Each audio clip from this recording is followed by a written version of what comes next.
आप सभी का खैर मकदम है आपके अपने ऑफिशियल यूट्यूब चैनल चौक एंड दर्शर एकेडमी में एक बार फिर से। उम्मीद है आप लोग एग्ज़ाम की तैयारी अच्छे से कर रहे होंगे। आप लोगों का जो है वो एग्ज़ाम 11 जनवरी को होना तय पाया गया है, जिसमें आपका 30 नंबर के जो है वो उर्दू के सवाल आएंगे, चाहे वो आपका KVS हो, चाहे वो आपका NVS हो। तो उसी में उर्दू ग्रामर के रिगार्डिंग जो है वो आप लोगों को हम लोग सेशन प्रोवाइड करा रहे हैं और उसके बारे में जो है वो आप लोगों को बता भी रहे हैं। तो आज उसी सीरीज़ में आगे बढ़ते हुए आज हम लोग एक नए सेशन के तरफ अपना रुख करेंगे और जो एग्ज़ाम में यहाँ से सवाल आने के जो है वो पूरे पूरे चांसेस हैं। तो चलिए फिर बिना किसी देरी के आज के अपने इस सवाल को या इस सेशन को जो है वो शुरू करते हैं। पहला सवाल है, किसी ख़ास शख्स, जगह या चीज़ के नाम को क्या कहते हैं? इसमें मारफा, इसमें नकरा, ज़मीर या सिफत कहते हैं। तो इसका सही आंसर हो जाएगा, ख़ास की बात हुई है तो इसमें मारफा हो जाएगा, ऑप्शन ए। अगला सवाल, इसमें मारफा का दूसरा नाम क्या है? इसम, इसमें आम, इसमें ख़ास या इसमें सिफत? तो आंसर हो जाएगा, इसका दूसरा नाम क्या है? इसमें ख़ास। और इसकी जो है वो 5 इकसाम होती हैं इसमें मारफा की।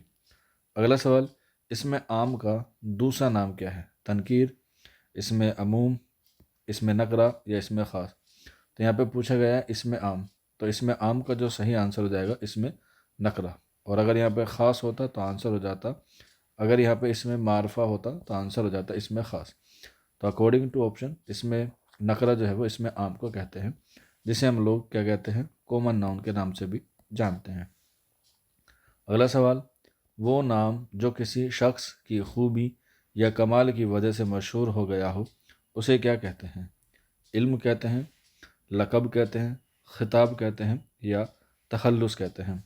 तो वो नाम जो किसी शख्स की खूबी या कमाल की वजह से मशहूर हो जाता है, उसे हम लोग जो है वो लक़ब कहते हैं। जैसे मिर्ज़ा नौशा, तो मिर्ज़ा नौशा जो है वो लक़ब है गालिब का, ये उनकी खूबी थी क्योंकि उनकी जो ससुराल है वो दिल्ली में थी। आगे बढ़ते हैं, वो नाम जो नुमाया खिदमत के लिए हुकूमत या किसी इदारे की तरफ से किसी शख्स को दिया जाए, उसे क्या कहते हैं? हुकूमत या किसी संगठन या किसी इदारे से दिया जाता है, उसे क्या कहते हैं? इल्म कहते हैं, लक़ब कहते हैं, ख़िताब कहते हैं या तखल्लुस कहते हैं? तो आंसर हो जाएगा ऑप्शन 3, यानी कि उसे हम लोग ख़िताब कहते हैं।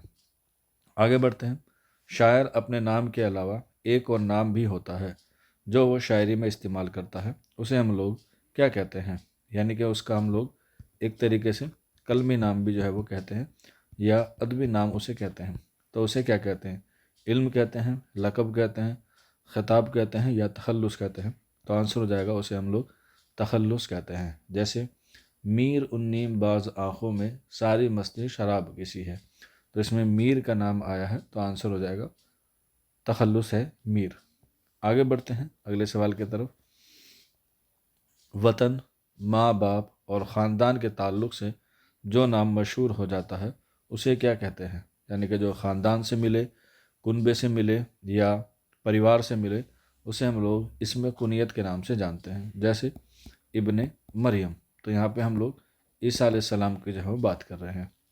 आगे बढ़ते हैं, अबू बकर में कौन सा इस्म है? ख़िताब, तखल्लुस, कुनियत या लक़ब? तो अभी हमने बताया अबू बकर जो है वो अबू बकर रज़ी अल्लाह ताला अन से है, तो आंसर हो जाएगा कुनियत। क्वेश्चन नंबर 8 का कुनियत आंसर हो जाएगा। अगला सवाल, असली नाम के अलावा किसी तरह की नफ़रत या प्यार से जो नाम रख दिया जाए या असली नाम की मुख्तसर शक्ल हो, उसे क्या कहते हैं? उसे उर्फियत कहते हैं, लक़ब कहते हैं, खिताब कहते हैं या तखल्लुस कहते हैं? तो तखल्लुस हमने देखा, खिताब हमने देखा और लक़ब हमने देखा, तो अब हमने उर्फियत देखनी है, तो आंसर हो जाएगा उर्फियत। जो किसी को प्यार से या किसी को नफ़रत से बुलाया जाए, जैसे मोटे को हम लोग मोटा कह देते हैं, लंबे को हम लोग लंबू कह देते हैं, प्यार से किसी को हम लोग चुन्नू कह देते हैं, गुड़िया कह देते हैं, इसी तरीके से क्या हो जाएगा? वो उर्फियत हो जाएगा जो नफ़रत या प्यार की वजह से नाम लिया जाए। अगला सवाल, वो लफ्ज़ जो किसी चीज़ को बड़ा या भारी भरकम करने के ज़ाहिर करता है, उसे हम लोग क्या कहते हैं? यानी कि कोई काम है जिसे बड़ा बनाया जाए या भारी भरकम तौर पे पेश किया जाए, उसे हम लोग क्या कहते हैं? इसमें ज़र्फ़ ज़मा, इसमें ज़र्फ़ मकान, इसम तस्गीर या इसम मुकब्बर। तो क्वेश्चन नंबर 10 का जो सही आंसर हो जाएगा इसम मुकब्बर। मैंने आपको बताया भी था कि जैसे कटोरी छोटा होती है तो इसका बड़ा क्या हो जाएगा, कटोरा। जैसे नाली छोटी होती है इसका बड़ा क्या हो जाएगा, नाला। आगे बढ़ते हैं। मंदरजा झेल में से कौन इसमें मुकब्बर नहीं है, यानी कि इसमें बड़ा नहीं है। तो देख लिए, लोटा, पतीला, कटोरा या घोड़ा। तो इसमें आपको बताना है कौन सा बड़ा नहीं है। तो आंसर हो जाएगा घोड़ा जो है वो इसमें मुकब्बर नहीं है, क्योंकि घोड़े का बड़ा घोड़न नहीं होता। कटोरे का कटोरी हो जाएगा, पतीले का पतीली हो जाएगा और लोटे का लुटिया हो जाएगा। जबकि घोड़ा का उल्टा क्या होता है, घोड़ी होता है, जो इसमें मुकब्बर की फहरिस्त में नहीं आता है। आगे बढ़ते हैं। वो इसम जो किसी चीज़ को छोटा करके जाहिर करे उसे क्या कहते हैं। इसमें ज़र्फ़ मका कहते हैं, इसमें ज़र्फ़ मकान कहते हैं, इसमें मुसग्गर कहते हैं या इसमें मुकब्बर कहते हैं। तो मुकब्बर कहते हैं बड़े को, तो छोटे को हम लोग कहते हैं इसमें मुसग्गर कहते हैं। आगे बढ़ते हैं। कल्म कौन सा इसम है, इसमें इल्म है, इसमें ज़र्फ़ मका है, इसमें आला है या इसमें ज़र्फ़ मका है। तो मैंने आपको पढ़ाया था कि कल्म हमेशा किस में आता है, इसमें आला में आता है, क्योंकि ये एक वेपन है, एक हथियार है, जिससे जो है वो बहुत बड़ी बड़ी चीज़ें जो है वो क्या कर दी जाती है, नस्ते नाबूद की जाती हैं। आगे बढ़ते हैं। वो इसम जो किसी जानदार या बेजान अशिया की मखसूस आवाज़ों को ज़ाहिर करे उसे क्या कहते हैं।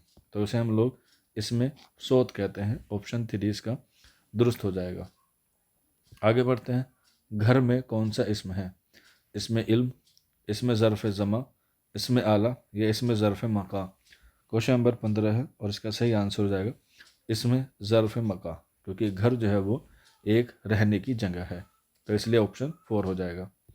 अगला सवाल, मंदरजा झेल में से कौन सा इसमें आला नहीं है। नाखून तराशना, चाकू, कलम या गौशाला। तो इसमें जो सही आंसर हो जाएगा क्वेश्चन नंबर 16 का वो हो जाएगा गौशाला जो है वो क्या नहीं हो जाएगा, इसमें आला नहीं हो जाएगा, क्योंकि कलम भी है, चाकू भी है और नेल कटर जिसे हम लोग कहते हैं वो क्या है, सारे औजार हैं। गौशाला जो है वो नहीं होगा, गौशाला हो जाएगा इसमें ज़र्फ़ मका, क्योंकि ये एक रहने की जगह है जिसमें कौन रहता है, गाय रहती है। आगे बढ़ते हैं। वो इसम जिससे किसी वक्त या जगह का नाम मालूम हो उसको किस नाम से मंसूब किया जाता है। क्वेश्चन नंबर 17 है, तो इसका सही आंसर हो जाएगा ऑप्शन 3, यानी कि इसमें ज़र्व जो है वो कहा जाता है। तो ये आज के सेशन में हमारे सवाल थे। उम्मीद है आपको पसंद आए होंगे। मिलते हैं आप लोगों से जल्द ही एक नए सेशन के साथ। ऐसे ही छोटे छोटे करके हम लोग जो है वो एग्ज़ाम को क्वालिफाई कर लेंगे। आज के सेशन में इतना ही था। शुक्रिया।